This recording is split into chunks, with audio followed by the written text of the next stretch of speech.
अभी जो हमने दो टाइप्स पढ़ा, अब तीसरा टाइप्स है कि इसमें एक और क्वेश्चन बनता है। तीसरा टाइप्स के लिए क्वेश्चन है कि यदि इस प्रकार से दो समीकरण दे दिया रहे, ठीक, रैखिक समीकरण और दो चर वाले दो समीकरण दे दिया है, तो ये जो हमने अभी ये फॉर्मेट बनाया है, ये तीन फॉर्मेट, इसमें फिर दो टाइप के सवाल बनेंगे। क्या? रेखा के लिए भी और हल के लिए भी।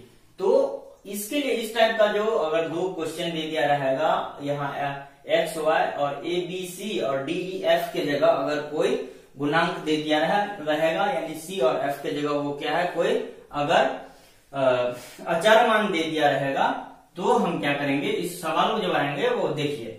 तो इस टाइप के दो सवाल दे दिए रहेंगे, और जब दो सवाल दे दिए रहेंगे तो अगर हमसे पूछेगा इसका हल बताइए, हलों की संख्या कितनी होगी, या बोल देगा इसका जो रेखा बनेगा, रेखा चित्र जो बनेगा वो कैसा होगा, ठीक है। या कभी कभी रेखा चित्र ही दे देगा और उससे बोलेगा हल कितना होगा, या कभी कभी क्या है। तो इस तरह के सवाल रहेंगे। तो हम पहले देख लेते हैं, दो या तीन टाइप बनता है, जो भी बनता है वो हम अभी देख लेते हैं कि सिंपली अगर ये दो क्वेश्चन दे दिया रहेगा और हमें हलों की संख्या पूछेगा, तो इसके लिए हम इसके गुणांक यानी कि ये ए और डी जो है इसको बट्टा में लिख के और फिर उसका वैल्यू निकालेंगे, फिर उसका बी और ई का जो है उसको बट्टा में लिख के इसका अलग अलग दोनों का वैल्यू निकालेंगे। अगर दोनों का वैल्यू से बराबर नहीं आया तो हम कहेंगे कि ये इस कंडीशन को, इस टर्म को फॉलो करता है, और जब ये इस टर्म को फॉलो करता है तो यानी कि तब बोलेंगे हलों की संख्या एक और केवल एक होगा, ठीक है।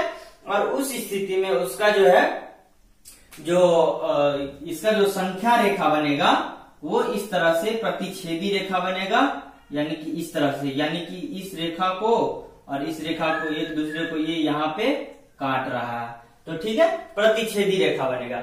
दूसरा टाइप में सवाल सेम रहेगा, और यदि पूछ देगा यही कितने हल है, या इसका जो है कि या रेखा चित्र दे देगा, तब पूछेगा कि कैसे कितना हल है, तो हम उसके लिए क्या करेंगे, फिर ए बट्टा डी, बी बट्टा ई और सी बट्टा एफ का अलग अलग वैल्यू निकालेंगे, और वो तीनों वैल्यू अगर मतलब ए बट्टा डी, बी बट्टा ई और सी बट्टा एफ, ये तीनों का वैल्यू अगर सेम आ जाएगा तो ये इस कंडीशन को फॉलो करेगा, और जब इस कंडीशन को फॉलो करेगा तो उस स्थिति में हम कहेंगे कि हल अनेक होंगे, बहुत सारा हल होगा या अनगिनत होगा।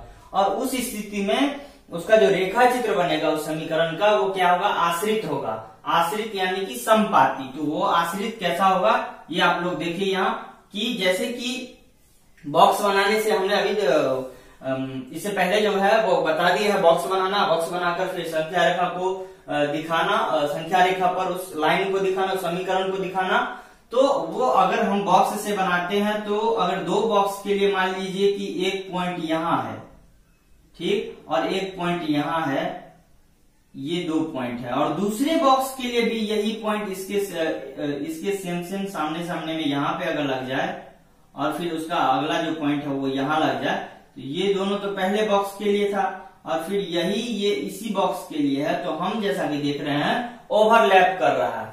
ओवरलैप का मतलब होता है एक ही रेखा पर दूसरी रेखा को मतलब आश्रित होना। यहाँ ओवरलैप का मतलब आश्रित होना, यानी कि पहले बॉक्स के लिए जो हमने रेखा बनाया था उसी रेखा पर दूसरे बॉक्स का भी रेखा इंगित हो रहा है, यानी आश्रित हो रहा है। तो इस स्थिति में अनेक हल होगा। कितना हल होगा? अनेक हल। अब तीसरा है, तीसरे टाइप के लिए क्या है कि क्वेश्चन सेम दे दिया रहेगा और उसमें आपको कहेगा कि बताइए इसके कितने हल होंगे। तो इसको ए बट्टा डी, बी बट्टा ई, सी बट्टा एफ तीनों का अलग अलग वैल्यू निकालेंगे, और तीनों का अलग अलग वैल्यू निकालने के बाद हम देखेंगे कि इसका अगर सेम वैल्यू आए और लेकिन सी बट्टा एफ का वैल्यू अलग आए, तो यानी कि ये इस कंडीशन को फॉलो करेगा, और जब इस कंडीशन को फॉलो करेगा तो उसी स्थिति में कहेंगे कि कोई हल नहीं है। और उसका तब रेखा चित्र कैसा बनेगा? अगर रेखा चित्र इस स्थिति से दे दे, इस प्रकार दे दे कि अगर ये मान लीजिए कि संख्या रेखा है, और इस स्थिति में पहले बॉक्स के लिए अगर लाइन ऐसा है और दूसरे बॉक्स के लिए लाइन अगर ऐसा खींच जाए, तो यहाँ हम देख रहे हैं कि ये लाइन और ये लाइन जो है वो क्या है, पैरेलल है, समानांतर है, यानी एक दूसरे को कभी नहीं काटता है या एक दूसरे पर संपाती भी नहीं, एक दूसरे से मिलता भी नहीं कभी है। तो अगर ये क्वेश्चन दिया रहेगा तो भी इस तीनों का अलग अलग वैल्यू निकाल के लिख देंगे कि कोई हल नहीं।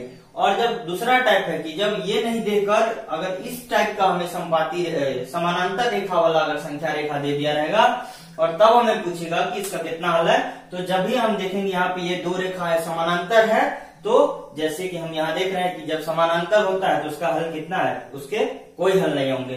तो ये इस फॉर्मेट को आप लोगों को याद करना होगा, समझना होगा। तो अभी हमने समझा दिया। अब इस पे जो सवाल है वो आप लोग बनाइए और दिक्कत हो तो हमें पूछिए, हम कमेंट में आपको उसका जवाब देंगे। जी धन्यवाद।